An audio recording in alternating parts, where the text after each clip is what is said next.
Coming to Rainbow Six Siege in Operation Void Edge, and his name is Oryx. He's a defender, and in addition to crashing through soft walls and sturdy Frenchmen, he can also perform other feats of athletic prowess. Then there's the new attacker, Yana. Don't be alarmed if you shoot her and she disappears. That's just her hologram that looks, moves, and sounds exactly like her. Okay, maybe that's a little alarming. Here's the rundown on the new operators and their gadgets, and a look at what they can do on the newly renovated Oregon map. Let's start with the new Jordanian defender, Oryx, because of the smashing. This is powered by his Rima Dash ability, a quick sprint that lets him move faster than any other operator. With it, he can knock attackers to the ground, including Montaigne and other shield bearers. He can also smash through barricades and unreinforced walls.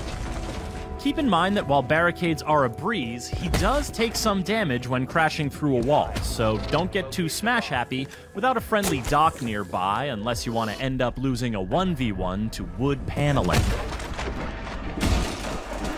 Oryx's dash runs on charges. He can use them rapidly to dash a few times in a row, but they take time to replenish, and they reset to 0 when you bust through a wall. Gridlock's track stingers and Nomad's air jabs can interrupt his dash, and it takes a moment for him to get his gun back up after dashing. Plus, Oryx's footsteps aren't exactly subtle when he dashes. His ability is more about speed and strength. And he's got one more trick up his complete lack of sleeves. Oryx can jump up and grab open hatches, then either peek at his surroundings and drop down, or pull himself up through the hatch to the floor above. He can't do it on roof hatches, and you'll have to break open the hatch first, so choosing his Spas 12 primary over his MP5, or his Bailiff sidearm over his USP 40 isn't a bad idea. But his climbing ability is independent of his Rima dash charges, so you can use these two skills in tandem. This makes Oryx a dangerous new defender who will have attackers looking over their shoulders and wondering where he'll show up next.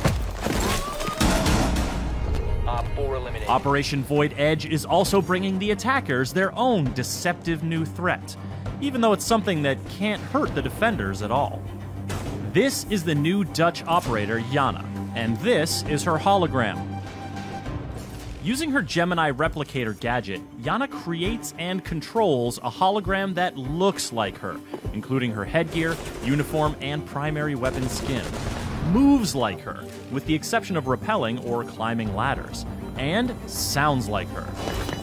While it can't deal damage to enemies or physical objects, it can have serious effects on the defender's survivability.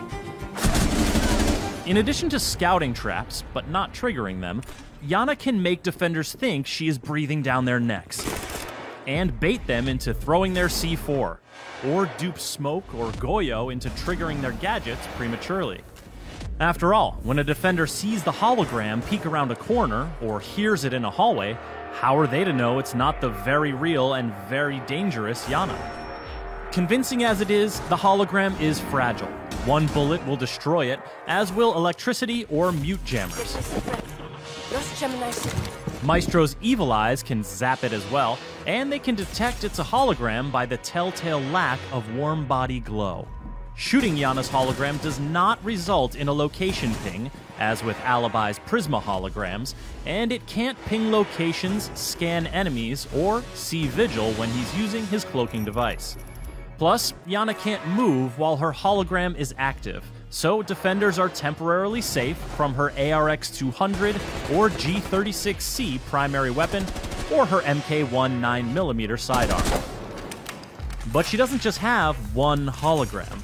The cooldown period is longer if it's destroyed than if she deactivates it, but her hologram will always recharge.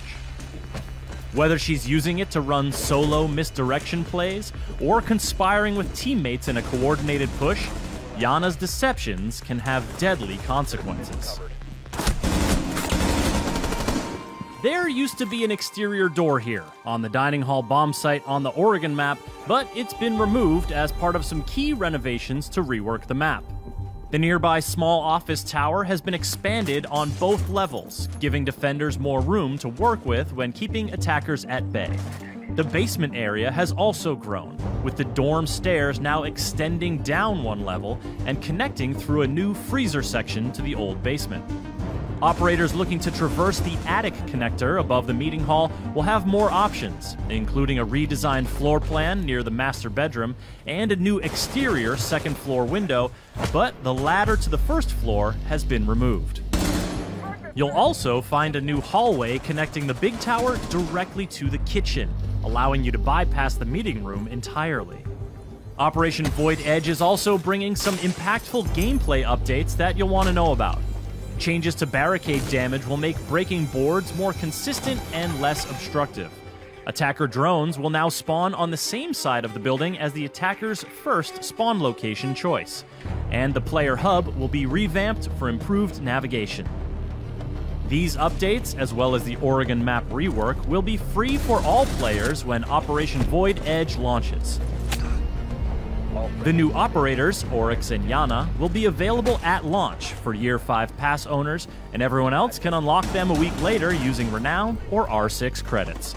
For more on Rainbow Six Siege, subscribe to our YouTube channel and visit us at news.ubisoft.com.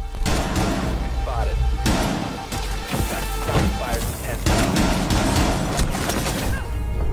Friendly's victorious. Hostiles eliminated.